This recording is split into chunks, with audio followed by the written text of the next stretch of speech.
Hello everyone. তো এখন বাজে ওই 9টা বেজে গেছে। তো আমি এখন এই রান্না বসাবো বলতে আমাদের একটু বেরোনোর কথা ছিল, কিন্তু বেরোনো হয়নি। তো এই যে চিকেন এনেছি, অল্পই এনেছি, কেননা কালকে সোমবার আমাদের বাড়িতে কেউ আমিষ খায় না, নিরামিষ খায়। তো এতবেলা এই চিকেনের ঝোল আর ভাত রান্না হবে। তো আমি খুব শর্টকাটেই রান্নাটা করবো, কেননা অতটা সময় হাতে নেই। সব মশলাপাতি বেটে মাংসতে মেখে আধা ঘন্টা রেখে দেবো, 10টার মধ্যেই হয়ে যাবে। তারপরে তো বাবা চলে আসবে আর খাওয়া দাওয়া সবাই করে নেবে। তো চলো করে ফেলি তাড়াতাড়ি। তো এখানে আমি ভাত বসিয়ে দিয়েছি, বাবুর জন্য খাবার বসিয়ে দিয়েছি। চাল ডাল আর একটু টমেটো দিয়ে লবণ হলদি দিয়ে সিদ্ধ দেবো ওকে।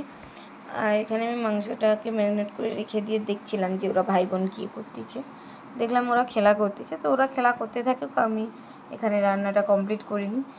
এই মশলাতে আমি আধ ঘন্টা মতো মশলা মাখিয়ে রেখে দিয়েছিলাম, আর আলুটাও আমি আলাদা করে ভাজিনি, নর্মাল মশলাই ছিল। আদা রসুন পেঁয়াজ টমেটো লঙ্কা সব একসাথে একবার মিক্সিতে ঘুরে নিয়েছিলাম। আর এখানে ভাতটাও ফুট উঠে গেছে, তাই আমি একটু চাপাটা সরিয়ে দিয়েছিলাম।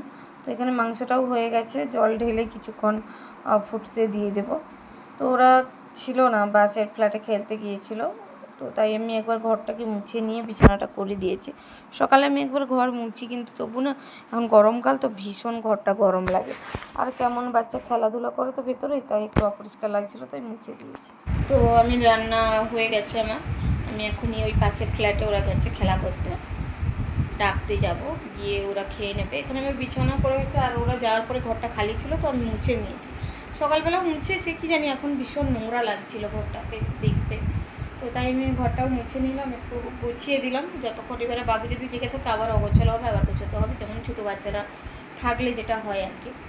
তো আজকে তিথিকে আমি খেতে দিয়ে দেবো, এক্ষুনি দিলে ও ঘুমিয়ে যাবে। একটুবেলা কটা ওই 10টার মধ্যেই হয়ে গেছে সবটা। তো 10টার দিকে এরা ঘুমোয় তো নয়, কিন্তু আজকে 7টার সময় উঠেছে, আজকে রবিবার। তো 7টা প্রত্যেক রবিবার ও যায় বৈঠকে 8টার সময়, তো তাড়াতাড়ি একটু উঠে পড়ে। তো আজকে সারাদিন না ও ঘুমোয়নি, এতবেলা খাওয়া দাওয়া করে ঘুমিয়ে পড়বে। সেই জন্য ভাবলাম রান্নাটা হয়ে গেছে, এখন ডেকে নিই, খেয়ে নিই। ওরা খেয়ে ঘুমোলে আমার একটু টুকিটাকি কাজ আছে, যেগুলোকে আমাকে সারতে হবে, কেননা কালকে সোমবার।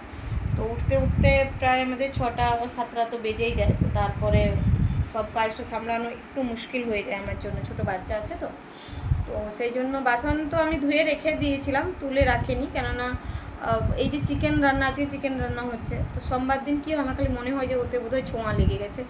তো সেই জন্য আমি রাতে না চিকেন করিনি, কিন্তু আজকে করেছি। তো কাজ করার জন্য কাজটাও আমার বেড়ে গেছে।